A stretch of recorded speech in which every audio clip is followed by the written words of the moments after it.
صل علی محمد وآل محمد.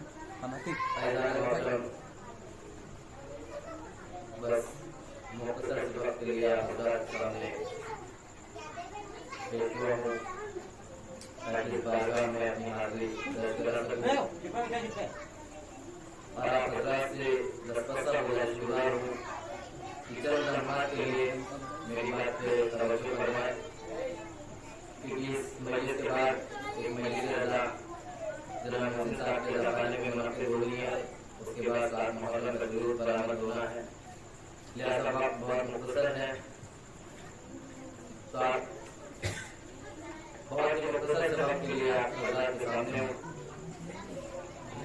اعزاز محترم، ہم اور آپ جمع ہوتے ہیں، آپ کو پتہ ہے یہ ماہ محرم کس لیے ہے اور اس محرم میں کیا ہوا، ہم کیوں کو مناتے ہیں. آپ نے دیکھا کہ جیسے محرم آیا ہر انسان کے سینوں پہ ہاتھ پڑنے لگا، ہر انسان کو غم کا اظہار کرنے لگا، ہمارے بدن پہ کپڑے سیاہ ہو گئے، ہماری آنکھوں سے اشک جاری ہو گئے، ہم نے جلوسوں میں جانا شروع کر دیا، ہم نے مجلسوں میں شرکتیں شروع کر دی، ہر عزا خانے میں مجلسیں برپا ہونے لگی. اس کا مقصد کیا ہے؟ کیوں مجلسیں برپا ہو رہی ہیں؟ کیوں ہم جلوس نکال رہے ہیں؟ صرف یہ نہیں ہے کہ ہم تازیہ لے کے چلیں گے اور ہم ڈھول باجے کے ساتھ جا رہے ہیں، نہیں، ڈھول کا مطلب یہ نہیں ہے کہ ہم کسی چیز کا تماشا دکھا رہے ہیں، نہیں مان اللہ، تماشا نہیں ہے یہ. ڈھول کا مطلب یہ ہے کہ ہم لوگوں کو، عوام کو اکٹھا کر رہے ہیں، لوگوں کو ہم پاس بلا رہے ہیں تاکہ آپ آئیے تو ہم اپنی بات آپ کے آگے رکھیں. جیسے مان لیجیے کہ اس زمانے میں لاؤڈ اسپیکر نہیں تھا، اس زمانے میں لاؤڈ اسپیکر ہے، ہم مائک لگا دیتے ہیں اپنے بات کو لوگوں تک پہنچانے کے لیے، اپنی بات کو لوگوں تک پہنچانے کے لیے ہم آج مائک کا استعمال کرتے ہیں. اسی طرح سے اس زمانے میں اس ڈھول کا استعمال ہوتا تھا کہ لوگوں کو اکٹھا کرنے کے لیے. تو ہمیں سمجھنا چاہیے کہ اب ہم جو کر رہے ہیں وہ کیا ہے اور کس لیے کر رہے ہیں. تو سب سے پہلے ہم کو یہ سمجھنا چاہیے کہ اس مجلس کا مقصد کیا ہے، ہمارے یہاں آنے کا مقصد کیا ہے، ہمارے یہاں بیٹھنے کا مطلب کیا ہے، شبیر کا عزا خانہ سجانے کا مطلب کیا ہے، یہ تعزیے رکھنے کا مطلب کیا ہے. جب تک ہم مقصد نہیں سمجھیں گے، جب تک ہم اس کا مطلب نہیں سمجھیں گے، جب تک ہم مقصد شبیر نہیں سمجھیں گے، جب تک ہمارے لیے سب بیکار ہے. مقصد شبیر سمجھے بنا ہم چاہے جتنے بڑے عزا خانے میں بیٹھ جائیں، ہم چاہے جتنے بڑے تعزیے لے آئے، ہم چاہے جتنی اونچی عمارتیں رکھ لیں، ہم چاہے جتنے بڑے علم سجا لیں، لیکن جب ہمارے پاس مقصد شبیر ہی نہیں ہے تو سب بیکار ہے. ہمیں یہ پتہ ہی نہیں ہے کہ ہم کس لیے تعزیے اٹھا رہے ہیں، ہمیں یہ پتہ ہی نہیں ہے کہ ہم کس لیے علم لے کے جا رہے ہیں، ہمیں یہ پتہ ہی نہیں ہے کہ ہم جلوس کیوں نکال رہے ہیں. عزیزان محترم، بچے غور کریں، بچوں کے لیے بہت ضروری ہے سولے کہ ہم اس عزا خانے کو سجا کے ان مجلسوں کو برپا کر کے جب ہم بیٹھتے ہیں تو اس کا مطلب یہ ہے کہ ہم اپنے بدن پہ سیاہ کپڑے پہن رہے ہیں. اس کا مطلب یہ ہے کہ ہم غم منا رہے ہیں. کس بات کا غم منا رہے ہیں؟ اس رسول کے نوازے کا غم منا رہے ہیں جس نے اسلام کو پیدا کیا، جو اسلام کو لے کے آیا، اللہ کا نبی جو اسلام لے کے آیا، جس نے ہمارے بیچ اسلام کو بھیجا، جس نے ہمارے بیچ اسلام کو پھیلایا، اس کے نوازے کا غم منانے کے لیے آج ہم موجود ہوئے ہیں. اس کے نوازے کا غم ہم منا رہے ہیں. تو ہمیں یہ سمجھنا ہے کہ ہم غم منا رہے ہیں. اور غم کیوں منا رہے ہیں؟ مان لیجیے ابھی آپ مثال کے طور پہ دیکھ لیجیے، اگر ہم غم منانا چھوڑ دیں تو کیا ہمارے ہونے والے بچے 1-2 پیڑھیوں کے بعد کیا لوگ جان سکیں گے؟ کیا کسی کو پتا ہوگا کیا محرم تھا؟ کب رسول کے نواسے کی شہادت ہوئی؟ کیوں ہوا؟ واقعہ کربلا کیوں ہوا؟ یہ سب کتابوں تک میں سمیٹ کے رہ جائے گا. جس طریقے سے ابھی 1 مہینہ گزرا، آپ کو یاد ہوگا کہ آپ نے بقرعید کی 10 تاریخ کو قربانیاں کی. بھائی قربانی کیوں کی؟ آپ نے قربانی کیوں کی؟ آپ کو پتا ہے؟ آپ کو پتا ہے قربانی کیوں کی؟ کیوں ایک نبی کے خواب کی تعبیر کے لیے نبی اپنے بیٹے کو لے کے گئے. اور ان کی قربانی کو اللہ نے قبول کیا، لیکن ان کا بیٹے کی جگہ دمبا آ گیا، اللہ نے جنت سے ایک دمبے کو بھیج دیا۔ اس قربانی کو ہم یاد کر رہے ہیں، اس قربانی کی یاد میں ہم آج اس قربانی کو منا رہے ہیں، اس کی یاد میں آج ہم وہ سنت ادا کر رہے ہیں۔ تو یہ رسول کی سنت ہے، یہ اس رسول کی سنت ہے جو ہمارا نبی ہے، جو آخر الزمان ہے۔ صلوات پڑھ دو محمد والے محمد۔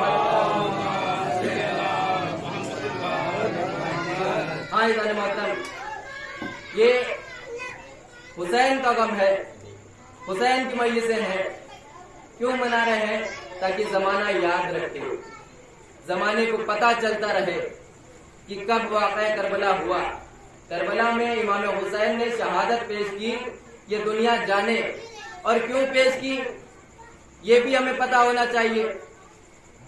صرف کربلا میں امام حسین نے شہادت صرف شیعوں کے لیے نہیں پیش کی، یا صرف مسلمانوں کے لیے نہیں پیش کی، یا کسی ایک فرقے کے لیے نہیں پیش کی، پوری مانوتا کو، پوری انسانیت کو بچانے کے لیے، پوری ہیومینٹی کو، انسانیت کو، مانوتا کو بچانے کے لیے امام حسین نے اپنی قربانی پیش کی کربلا کے میدان میں۔ تو ہمیں یہ سمجھنا ہے، ہمیں ایسے کوئی کام، ایسے کوئی عمل انجام نہیں دینے ہیں جس سے آنے والے لوگوں کے لیے دروازے بند ہو جائیں، بلکہ ہمیں اس طرح سے اپنی عزاداری کو منانا ہے، اس طرح سے اپنی بات کو لوگوں تک پہنچانا ہے۔ ہمیں غم اس طرح سے غم کا اظہار کرنا ہے کہ لوگوں کو کسی طرح کی کوئی تکلیف نہ پہنچے، کیونکہ امام حسین کا مقصد یہ نہیں تھا کہ وہ کسی کو تکلیف پہنچائیں۔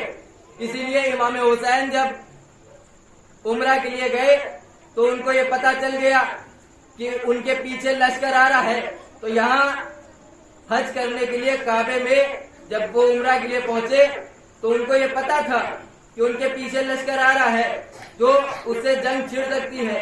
امام حسین نے فوراً وہاں سے روانہ ہو گئے، فوراً وہاں سے روانگی کر لی۔ کیوں؟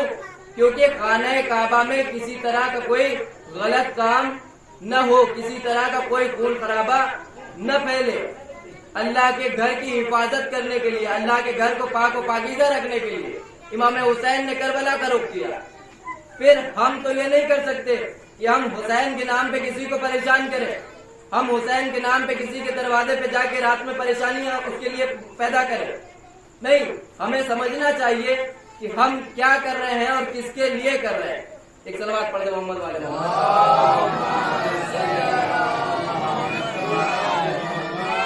بس عزیزان محترم، وقت بہت کم ہے، چند باتیں آپ کے سامنے اور پیش کروں گا۔ یہ اسلام ایک ایسا دین ہے جو تا قیامت تک باقی رہنے والا ہے۔ جب تک قیامت نہیں آئے گی اسلام کو کوئی مٹانے والا ہے نہیں، اسلام کو کوئی نہیں مٹا سکتا۔ مٹ وہ جاتا ہے جس کا کوئی ولی و وارث نہ ہو۔ کون مٹتا ہے؟ جس کا کوئی وارث نہ ہو۔ لیکن اسلام کو بچانے کے لیے ابھی ہمارا ایک وارث موجود ہے۔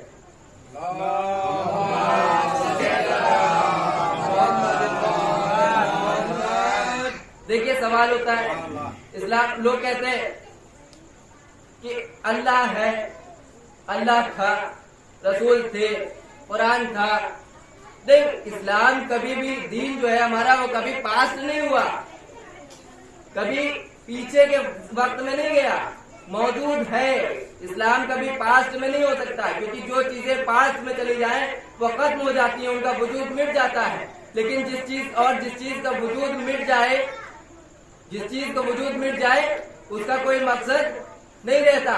لیکن اللہ تھا نہیں، اللہ ہے، دین تھا نہیں، دین ہے، رسول تھے نہیں، رسول ہے، قرآن تھا نہیں، قرآن ہے، کعبہ تھا نہیں، کعبہ ہے۔ اس سے پتہ یہ چلتا ہے کہ اسلام موجود تھا نہیں، اسلام موجود ہے۔ ایک صلوات پڑھ لو۔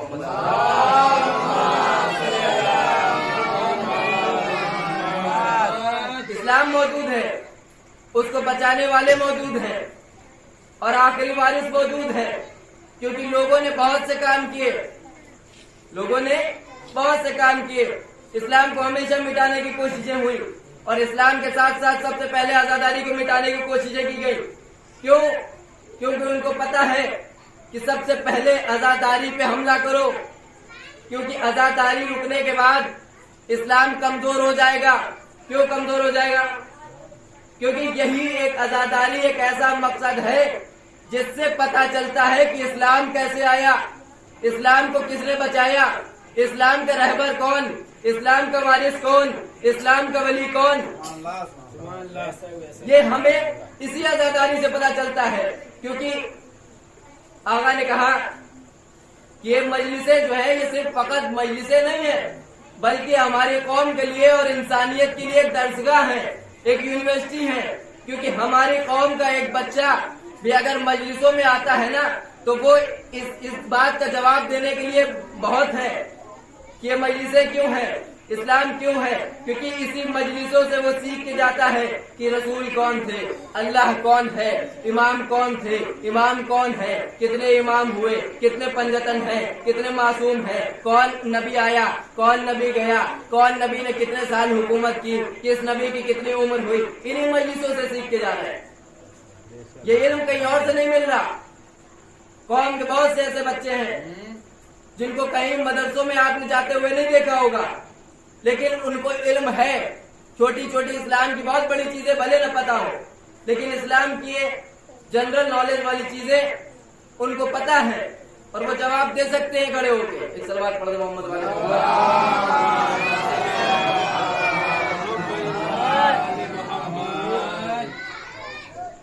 اسلام نے بہت سی باتیں بتائی۔ اللہ کا بھیجا ہوا دین، کتنے نبی آئے، کتنے نبی آئے؟ 1,24,000 انبیاء، 1,24,000 انبیاء ہے۔ کیا سب سکسیس ہوئے؟ کیا سب کامیاب ہوئے؟ لیکن اسلام کس نے ہم تک پہنچایا؟ اسلام کو پورے دنیا میں کس نے پھیلایا؟ اسلام کو پوری دنیا میں کس نے پھیلایا؟ ایک سے ایک نبی آئے اور اپنے دور میں حکومتیں کری اور اسلام کو پھیلانے کی کوشش کی، اللہ کے دین کو پھیلانے کی کوششیں کی، لیکن وہ کامیاب نہ ہو سکے۔ پھر آخری نبی محمد صلی اللہ علیہ وآلہ وسلم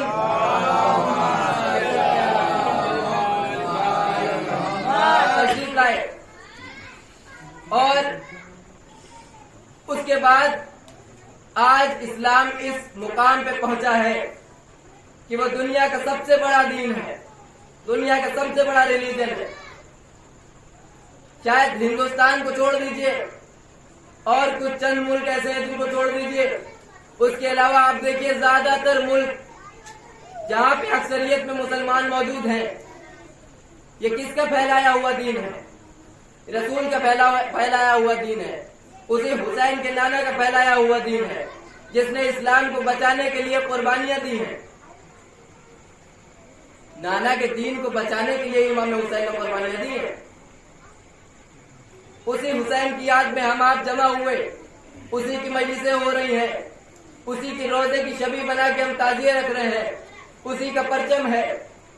تو اسلام کو پھیلانے کے لیے رسول اکرم آئے اور رسول نے اسلام کو پھیلایا، لیکن اسلام کے آگے ایک وقت ایک دور ایسا آیا کہ جب اسلام کو ختم کرنے کی کگار پہ لوگ پہنچ گئے، اسلام میں ایسے حکمراں آ گئے، ایسے حاکم اسلام پہ حاوی ہو گئے کہ انہوں نے اسلام کا رخ بدلنا چاہا، اسلام کا بالکل نقشہ ہی پلٹ دینا چاہا، اور وہ انہوں نے یہ چاہا کہ اللہ کو منوانا ہمارے بس کی بات نہیں ہے، ہم خود یہ بتا دیں کہ اللہ ہے۔ نمرود نے تو خدائی کا بھی دعویٰ کر دیا، نمرود نے خدائی کا دعویٰ کر دیا کہ میں اللہ ہوں، مجھے اللہ مانو۔ اسی طرح سے بہت سے حکمراں آئے اور اسلام کو مٹانے کی کوششیں کی، اسلام کے نقشے کو بدلنے کی کوششیں کی، لیکن کوئی کامیاب نہیں ہو سکا۔ صلوات پڑھیں محمد والے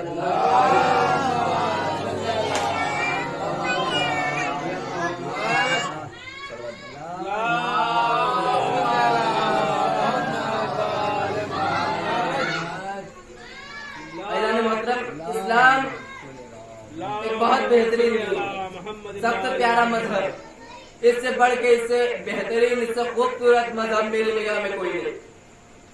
اور شاید آپ ہماری بات سے اتفاق رکھتے ہو، آپ کو بھی اسلام سے بہتر کوئی دین نہ رکھتا ہو۔ اس اسلام میں قرآن میں بہت سی آیتیں آئیں، اللہ نے بہت سی آیتوں کو رسول پہ نازل کیا، بہت سے ولی آئے، اللہ نے یہ بھی کہا کہ میری اطاعت کرو، میرے رسول کی اطاعت کرو۔ اللہ نے قرآن مجید میں کہا کہ میری اطاعت کرو اور میرے رسول کی اطاعت کرو۔ اس میں سورہ مائدہ کی 55ویں آیت نازل ہے، انما ولیکم اللہ ورسولہ والذین آمنوا الذین یقیمون الصلاۃ ویؤتون الزکاۃ ہم راکعون۔ یعنی اللہ یہ کہہ رہا ہے کہ میری اطاعت کرو، میرے رسول کی اطاعت کرو اور اس کی اطاعت کرو جو حالت رکوع میں زکوٰۃ دینے والا ہے۔ صلوات پڑھ دو محمد والے محمد۔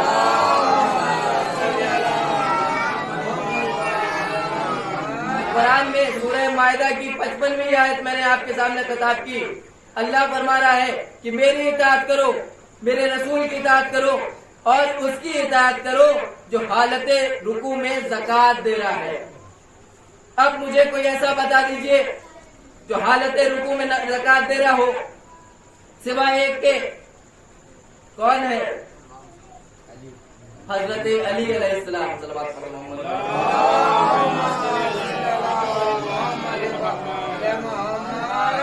سوال ہوتا ہے کہ اگر اللہ نے علی کی اطاعت کے لیے کہا، علی کی اطاعت کے لیے حکم دیا یا علی کو ولی بتایا، تو پھر اللہ نے قرآن مجید میں علی کا نام کیوں نہیں بتایا؟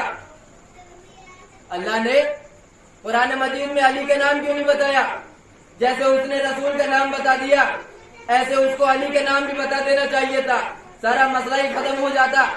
پھر میں کہوں گا کہ ایک بات کو آپ دھیان میں رکھیے، ایک بات پہ غور کریے، اللہ یہ چاہتا ہے کہ ہمارے علم کو پہچانے اور ہمارے اندر جو عقیدت ہے اس کو سامنے رکھے۔ ہمارا علم، ہمارا عقیدہ کتنا مضبوط ہے، اس چیز کو اللہ دیکھنا چاہ رہا ہے۔ اگر ایسا ہوتا تو پھر رسول یہ نہ فرماتے جنگ کے دوران کہ میں کل علم اس کو دوں گا جو کون ہوگا، میں کل علم اس کو دوں گا جو جرار ہوگا، کرار ہوگا، غیر فرار ہوگا۔ میں کہوں گا یا رسول اللہ آپ کو یہ کہنے کی ضرورت ہی نہیں تھی، آپ سیدھے سیدھے کہہ دیتے کہ میں کل علم علی کو دیتا، کل میں علم علی کو دوں گا، مسئلہ ختم ہو جاتا۔ میں ہاتھوں کو جوڑ کے پوچھوں گا یا رسول اللہ آپ نے ایسا کیوں کہا کہ میں اس کو علم دوں گا جو کرار ہوگا، غیر فرار ہوگا؟ آپ سیدھے کہہ دیتے کہ میں کل علم علی کو دوں گا، سارا مسئلہ ختم ہو جاتا۔ کہا نہیں، میں نہیں کہہ سکتا۔ کہا کیوں؟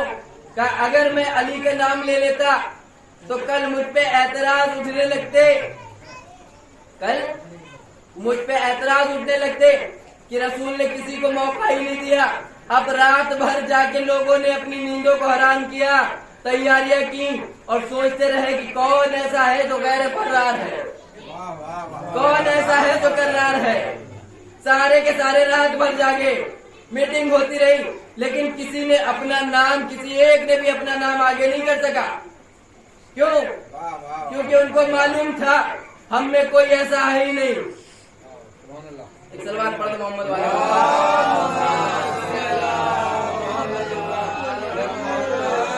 تو یہ علی کی ولایت ہے۔ علی کی ولایت سب کے بس کی بات نہیں ہے۔ اب کہہ دیا گیا کہ یہ بتائیے، صلوات پڑھ دو محمد والے محمد۔